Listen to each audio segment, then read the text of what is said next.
a writer for TV Guide magazine. Please welcome Marissa Rothman.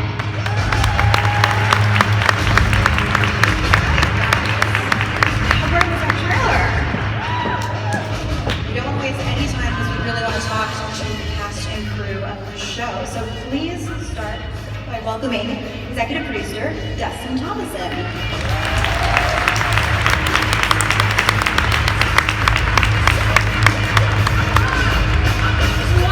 I think I've seen cosplayed the most here is compared to him pretty well, but he's playing a different character in the show. Please welcome Bill Skarsgård. There he is! There he is! The iconic I'm so Sissy pumped. Spacek, who is playing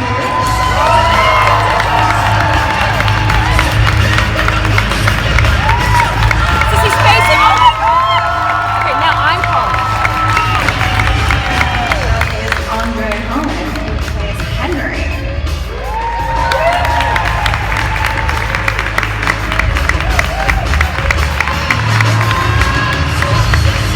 Please welcome Melanie Lynskey, who plays Molly.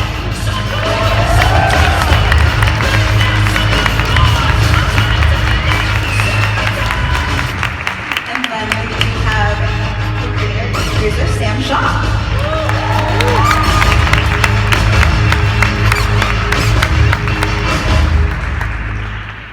Well, you guys just actually got to see the panel, the big trailer on the screen for the first time. What was that like actually seeing that Castle Rock trailer? It was scary. That was a gross the actors. What do you guys think of the trailer? That's cool. Like disoriented. Yes. Well, for the writers, given the vast work of Stephen King, what was it about Castle Rock that really appealed to you and made you want to dive into this town? First, hi everyone, thanks for coming. Sam and I are lifelong Stephen King fans, and so the idea of being able to write about this town that Stephen King's been writing about for 40 years was really a dream come true. Yeah, and I mean, I assume that you guys love Stephen King as much as we do, but and the town of Castle Rock obviously occupies a very special place. It's sort of like the world capital of nightmares and dreamscapes in Stephen King's multiverse. And so to be able to tell a story, an original story set in that world that brushes up against some of the kind of best loved characters and icons from books. And as you guys saw, to be able to write a story that ropes in Shawshank Prison, which is like, you know, probably the most famous and iconic prison in American letters, is pretty amazing. Well, so speaking about that, what can you say about how Shawshank fits into this first season? So Shawshank, as you guys may know, is quite close to the town of Castle Rock, and basically our season ropes in Shawshank Prison when Henry Deaver, who's played by tremendous André Holland, sitting down there, is brought back to Castle Rock. He's a lawyer, and he's brought back to Castle Rock because of an unusual case at Shawshank Prison. Then I'm also Bill. That can't be good news, that's all. I'm just guessing. Well, and so for the actors, what was it like the first time you actually stepped foot on Shawshank, whether you were either filming there or just saw the set and location? Can we say what prison it is, right? For shooting. Yeah, so we shot in the West Virginia Penitentiary, which is this Gothic prison built during the Civil War. And supposedly it's one of the most haunted places in America. And it's like, you walk in there and you understand why. It's like, and we shot there, and my character is in prison there. And like being in this prison, we shot at the solitary confinement section, or the solitary wing. And I'm sitting in this cell, and the cell is like no bigger than one of these squares here. There's like hardly room for a bed this wide. And there's actual great engravings and graffiti from actual prisoners sitting in these cells. And I'm playing a prisoner sitting there. So like, it really helped me get into the mood, but it was horrifying just the fact that people have spent years in those brutal conditions. Yeah, I don't really believe in ghosts, but there was something off with that place. André, have you got the chance to shoot there that you can speak of? Yeah, I shot there a little bit. Without giving too much away, Bill and I spent a little time there together, as a matter of fact. And I can attest to the fact that it was indeed quite creepy. Well, and Sissy, Bill, and Melanie, the three of you have actually previously appeared in Stephen King properties. What is it about his work that kind of appeals to you and makes you want to dive back into this world again?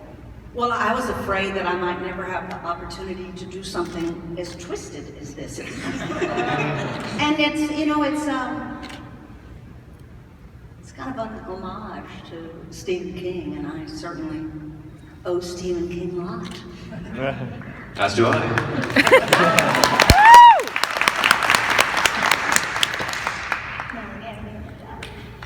I think my Stephen King project is probably the least known. Big Rose Red. Yeah.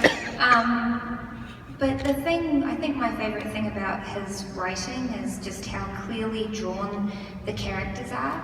You just always get a very good sense of who people are, and there's never a thing where you're like, I don't think this person would behave that way or respond this way. It's very consistent, and that's something that's very appealing as an actor.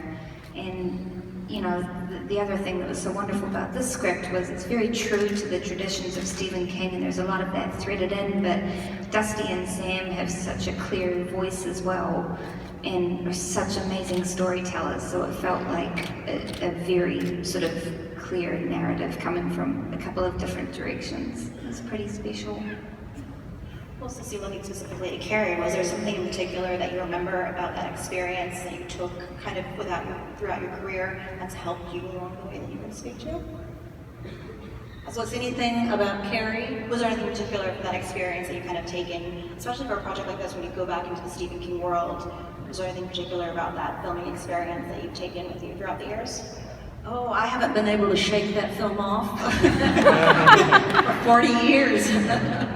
I get to have my period every year. So I try to bring it all forward.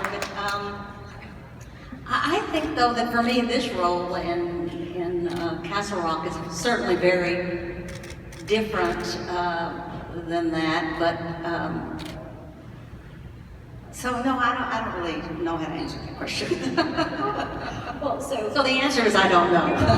But it's okay, because we're so but Ruth and Henry, they have a complicated relationship. And what can you say about that mother-son dynamic? Me? But both of you. You want to go first? Ladies first. Well, I don't have a complicated relationship with my son Henry. I'm very clear about the fact that he's my boy and I love him and I'm proud of him and I'm happy to see him. And there are extenuating circumstances, though, having to do with his childhood that haunt Ruth, I think, and are very upsetting. But now I think they're just trying to reconnect and you probably know more about this. You know more about this than I do.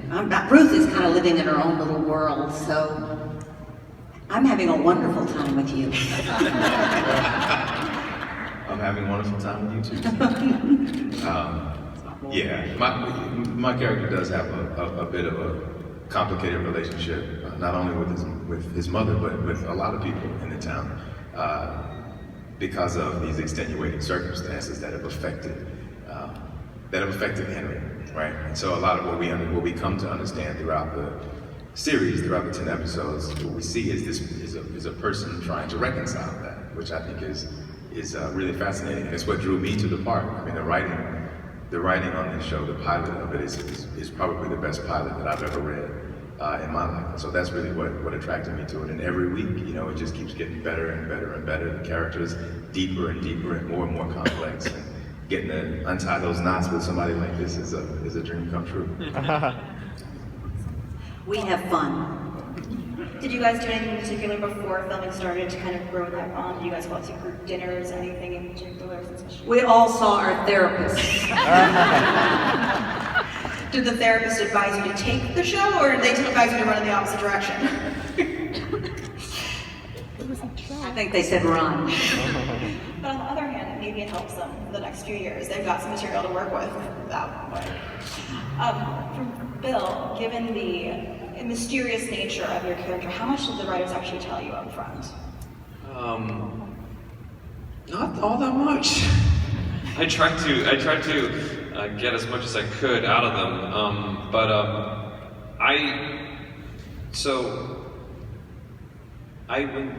when they first sort of reached out to me about the project, I was sort of hesitant because I didn't read the script or anything. Everything was sort of kept under locks and the secrecy around it, and I just did it and Pennywise, and for some reason.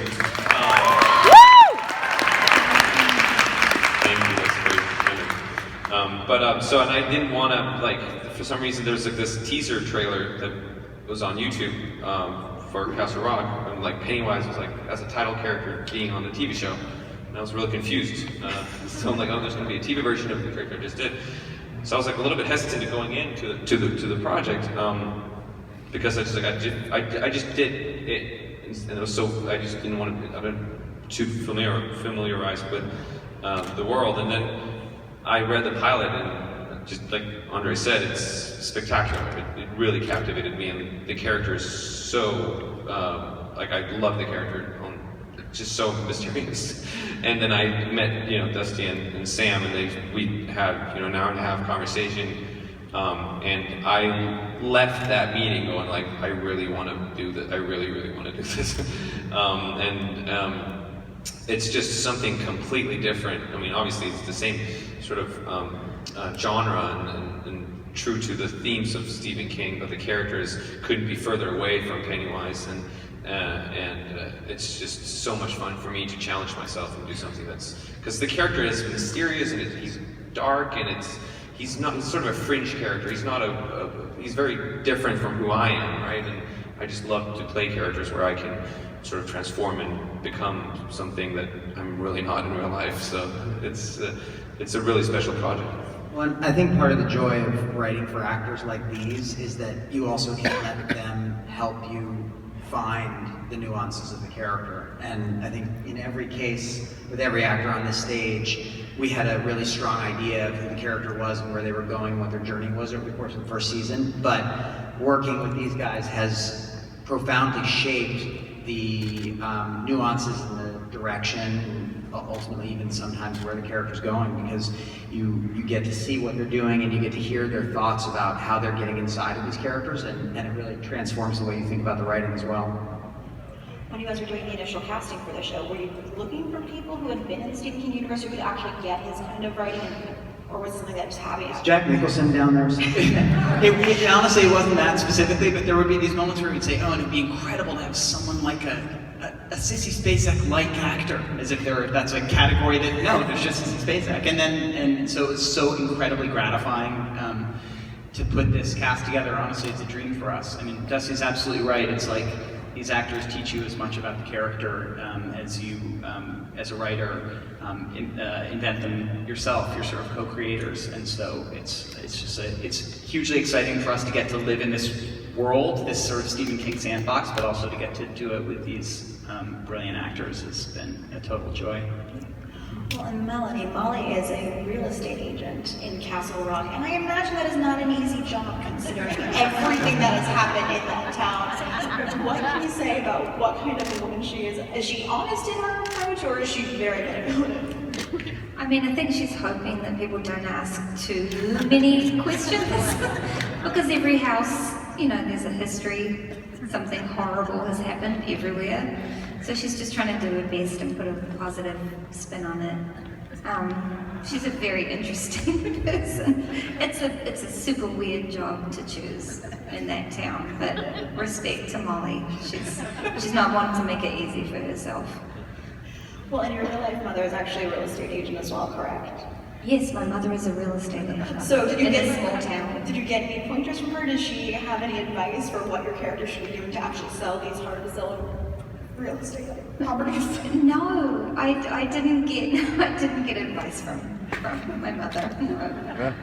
I mean, I guess it's a little bit specific with Castle Rock, considering all of the troubles there. I'm guessing most real estate agents don't have that kind of expertise. Yeah, I don't know how many murder houses she's sold. I'm gonna go home and call her up and be like, tell me about the murder houses. How'd you sell them?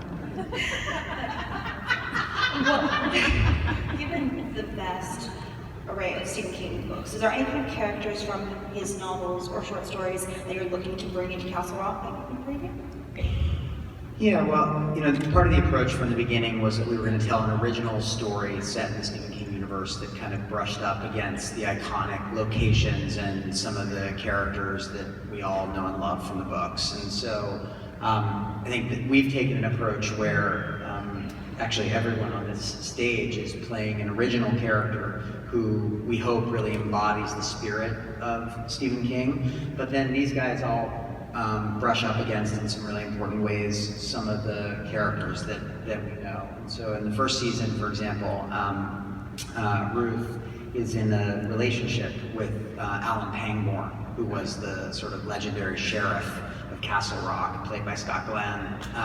And we were really interested in looking at what does it mean for the legendary sheriff of Castle Rock, who kind of presided over the dark ages of this town, to still be here, and what does it look like for that guy to kind of be a lion in winter, looking back on the dark history of what he watched.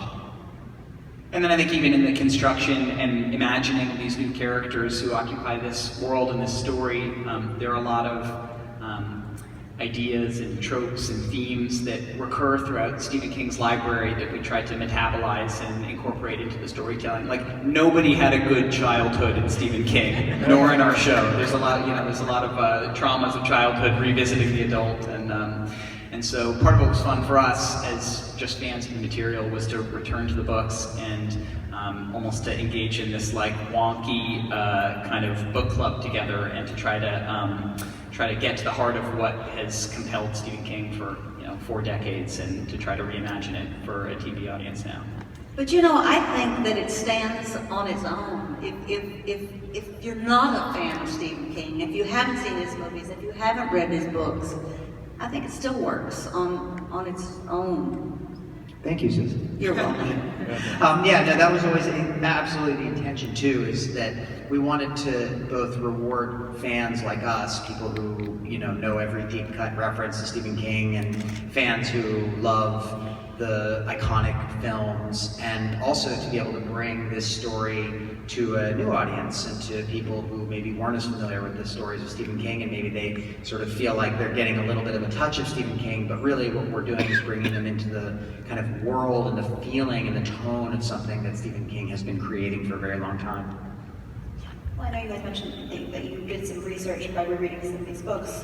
Without spoiling specifically, was there something, do you have like a reading list that you'll provide for viewers of like, if you want to kind of be prepared for Castle Rock season? God, it sounds like homework. No, there's no bibliography, but no, we did. It was, and it's a big library, as you guys know, so it was like very daunting to try to, but really fun too to return to the books. But Shawshank is really important in this season, so we all went back and revisited different seasons, which is like up there on the Mount Olympus to me, and part of what was really cool. I don't want to spoil anything because there are a lot of kind of Easter eggs and deep cuts and references and crossovers, but it was very fun to be able to sit in the room and say, wow, I wonder what would happen if this character were to cross paths with the world of our storytelling, and then be able to do it. It was very, very cool. Well, so for the actors, did you guys do any particular reading outside of the scripts to get into the tone of Castle Rock, or did you just go by the scripts? No. Just go by the script. Actually, the thing besides the script that drew me to it was Dusty and Sam. I mean, for my character, there was some really special circumstances that I just loved and couldn't, and that little nugget of information that they shared with me the first time I met with them was what intrigued me, and I've done a lot of research about that little nugget. Yeah, same for me. I read Needful Things, which is set in Castle Rock, and then I can't really tell you what I researched without spoiling too much of the character. But I had based on a conversation that we had, and Dusty and Sam sort of sent me things to read, and I sort of delved deeper into sort of the psychology behind where my character is to kind of figure him out. I read Carrie 5 times. Does that count? I think that counts. It certainly allows for bonus points, I would say. André and Melanie. I like how you're acting like you're doing me a favor. Yes, I also did some research about things I'm not allowed to talk about. Dusty and Sam sent me some things and I listened to them. I listened to some podcasts. Honestly, there's so much to unpack in the scripts. Each script is so complex and dense, and there's so much going on. And I would just want to read every script 5 times. So I'm historically a fan of Stephen King, so I feel like it's kind of in my DNA at this point because I have been reading him since I was a tiny child when I should not have been reading them. And then otherwise, yeah, it's just sort of going through the scripts and just every week being like, seriously, I have to do this? And then being like, oh my God, I get to do this. Combination of those 2 feelings. And for me, I play I play a death row attorney. And so a lot of my time I spent speaking with some attorneys who work in that arena. One of the most sort of moving parts of the research for me was meeting a guy who had recently been exonerated. He was recently released from death row after spending 35 years in Alabama's death row for a crime he did not commit. And just sitting and talking to that guy and understanding what his experience was like, and at the same time trying to understand what it is that would draw a person to the profession that my character is drawn to, I found really illuminating and moving, both as an actor and also just as an individual. So, yeah. Have you had to do a lot of legalese dialogue so far? You know I can't tell you that. No, I'm just kidding. I was like, that feels like that's one of the things to me. Maybe a little bit. Maybe I had to do a little legalese, but. By the way, we're gonna definitely want to get your questions. So if you have any questions, line up at the mics. We'll get to you guys shortly. For the actors, without spoiling anything, for the rest of your classmates you haven't worked with, is there one particular character relationship you'd like to see develop at some point over the season that has not appeared on screen yet that you can kind of preview? Castle Rock? Castle Rock. There's a dog I really like. Is the dog going to be okay?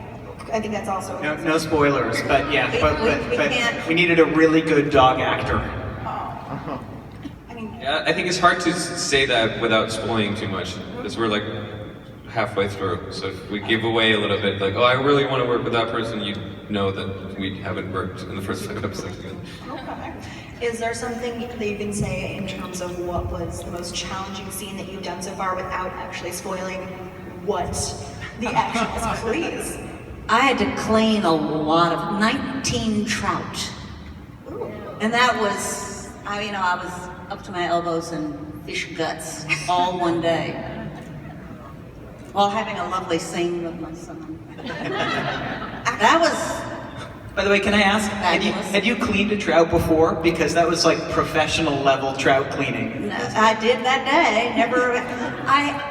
When I was a child, when I was about 5, with my cousin, I cleaned 40 little tiny fish, but I left the guts in a lot of them, so I lost my job. Wait, so were these real trouts or prop trouts? Well, they were prop trouts, but they were real trouts. But No trout was harmed during the filming of Castle Rock. We had them I did a wonderful job cleaning them, and we fried them up and had them for the crew at lunch. That full service. Yeah. Fantastic. Anyone else have a difficult day they can speak from? Were you talking to me? Anyone else? André, Bill? No, I mean, there's literally nothing I'm allowed to say. That's true. I've had a lot of challenging scenes, and I want to be able to talk about them and work through it in some way, but I'm going to have to do that in Yeah, we therapy. have a little dog collar, and if we say the wrong thing, J.J. Abrams will push a button and we'll get a little mild electric shock. So I'm sorry for the codes of secrecy. They told me they would pull our fingernails out. Well, maybe it's just varied per person with how much they think it's going to spoil. Well, what can you say, again, without spoilers? What is your biggest hope of what you get to do this season? Without spoilers. I hope it all works. You know, they're just these wonderful actors, and we've not worked together yet, but we have, the rest of us here. And it's been wonderful, and I just hope it all works. So do your best, Dusty, Sam. We'll try. They're great writers, by the way. We love all the characters, and we want things to work out for the characters too, but they don't, They don't always always work out in Stephen Stephen King world. But they are torturing us. What has it been like filming in Maine, actually? Or Massachusetts? So yeah, we're filming in Massachusetts, which has been a great experience. That we're actually the first TV show to film there since Endanger for Hire. Yeah, it's been like 25 or 30 years. Yeah, so it's really great. I mean, they've shot a bunch of features in Massachusetts, obviously, but shooting a TV show has been great. And I think it was really important to us that we shoot New England for New England. That it was not that obviously there's lots of great places to shoot in Canada and around the country, but that if you're going to create Stephen King's world and really give it a sense of place, you want it to feel like New England. You want it to be New England, to be able to turn the camera in every direction and see New England. Yeah. So before we turn it over to the audience questions, can we go down the line and have each person give a one-word tease about Castle Rock Season 1 from what you filmed so far? Just one word. One word. Should I start? You can start. Oh my God. Terrifying. I'll take the easy one. Delicious. That is alarming. Twisted. Mysterious.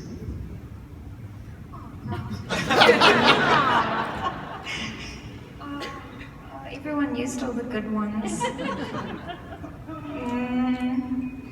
Psychological. That's a very good one. That's great. I would say surprising, because I think it's, the show's funny too, by the way. You can laugh in a world that is horrifying, and so, I hope that it will confound some expectations too. I almost did funny, but I got scared that everyone would be like, that's not right. No funny. I mean, I think there are no wrong answers, and certainly humor in the dark thing is always delightful. And it's heartfelt. Sometimes. It's everything to all people. All things. From what we're saying. The best shows often are. So let's start with our first question. Beep beep, Richie. How much did you collaborate with Mr. King on the series there? Well, we started the whole project by first going and gathering up America's #1 Stephen King fan, J.J. Abrams, and talking to J.J. about the idea of doing Castle Rock. And so once we kind of all decided we wanted to do it together, that we went collectively to Stephen, and Stephen has been incredibly supportive. He's been open to all kinds of changes and improvisations, and also allowing us to use characters, some of these iconic characters and locations that we never thought we'd have the chance to use. And so he's been incredibly supportive and really a great collaborator. Well, and I imagine other people have approached him about doing a show like this.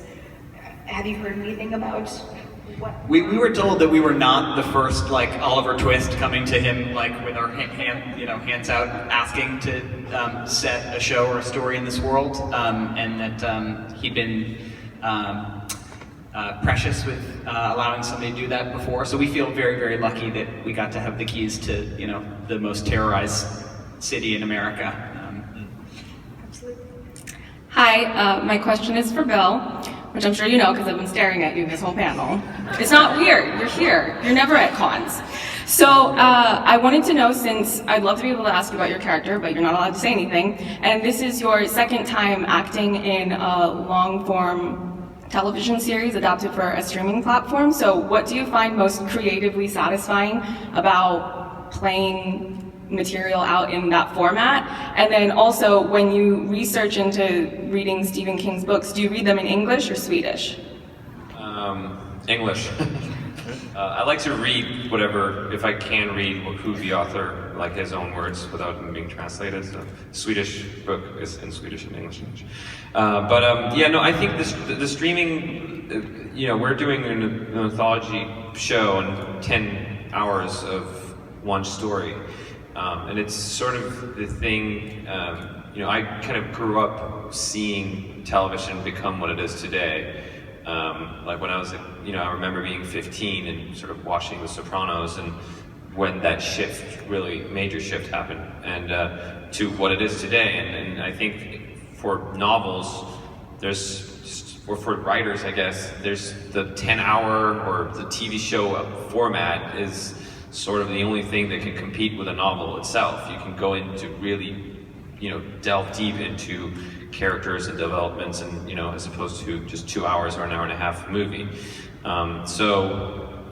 I've always been intrigued by it, and I especially like the mini-series format because there's a conclusion to this mystery that we've started, and some shows tend to just prolong that mystery until they seem very confused to what it is in the first place, and you just end up with 5 seasons of it just becomes diluted towards the end. So we have something here that beginning, and it's a middle, and it's an end, and there's a progression, there's a character, huge character development from my character. I can tell you that much, that he starts in one place, ends up somewhere completely different.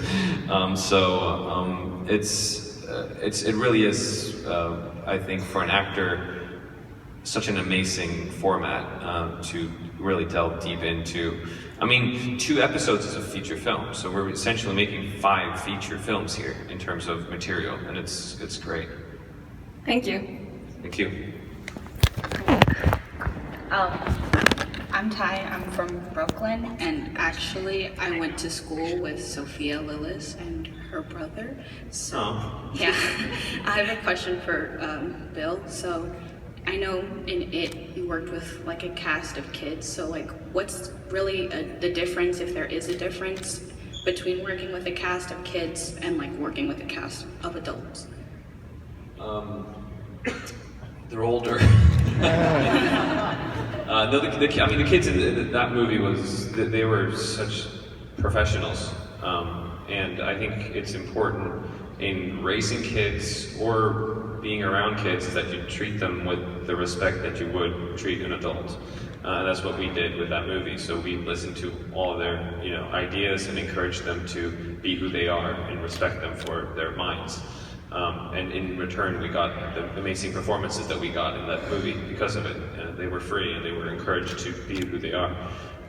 So I felt that, there's actors are, you need to figure out whoever you work with, right? It's it's a ping pong game. You sort of get to know each other and you figure that out. And whether it's a kid or not, it's sort of irrelevant sometimes.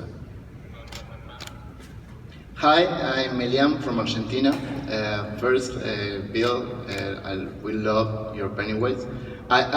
May I have you, we made an independent movie magazine. You are in the cover, could I give you the magazine? Oh, absolutely, yeah, thank you.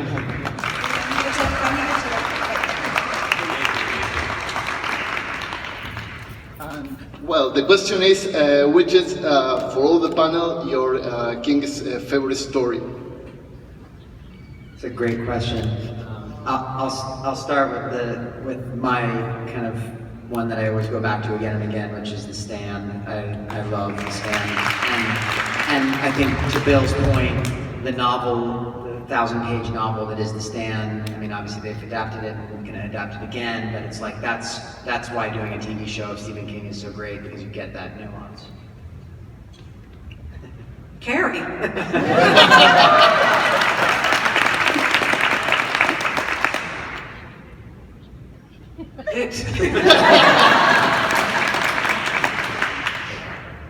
I say Carrie. Okay. I told him to say that. I've read pretty much everything, and for some reason the one that has really like stuck with me is Pet Sematary. It's so creepy. Yeah, Pet Sematary was the first that I read, and it totally scarred me for life. So, but I think for me, I might say it's sort of a weird choice because it is not one of the uncanny or terrifying stories. But I think the body is such an extraordinary piece, and it just attests to the idea that like we sort of can forget this because he haunts our nightmares, but like he's one of the great contemporary character writers, and so.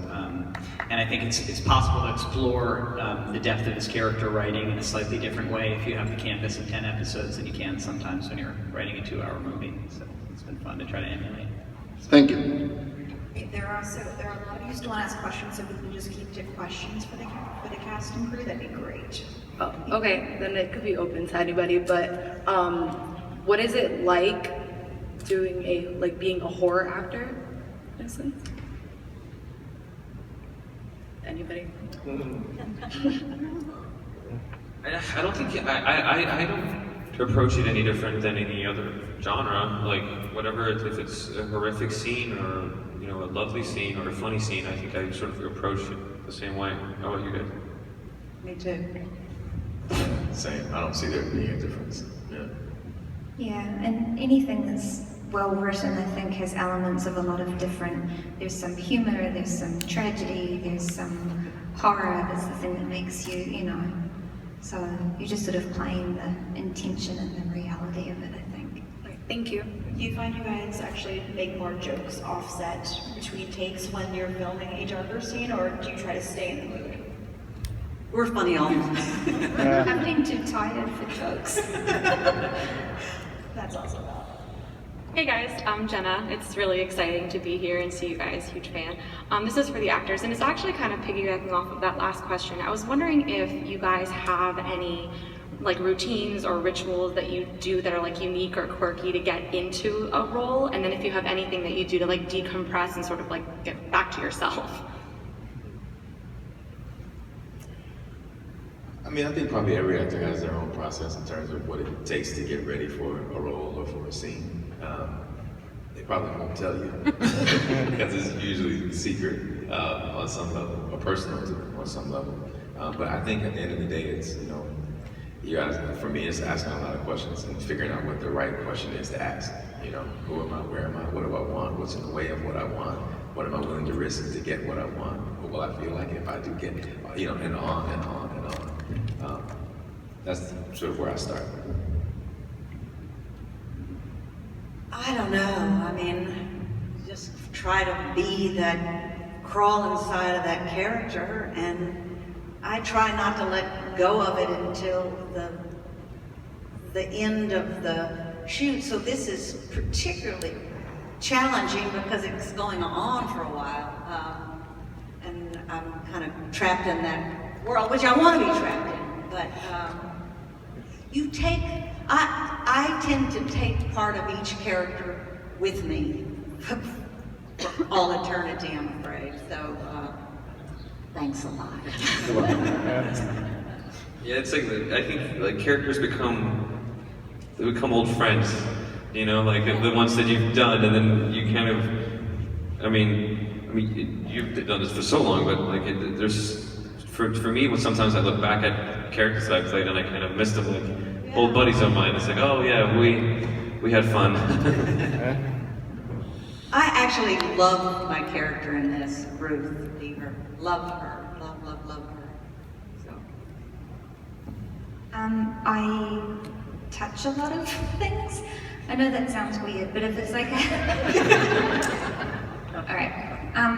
If it's a house that's supposed to be my house, I'm supposed to have been there. If it's my car, I straighten paintings and touch mantelpieces and just walk around touching it like a crazy person. So. No, that makes sense.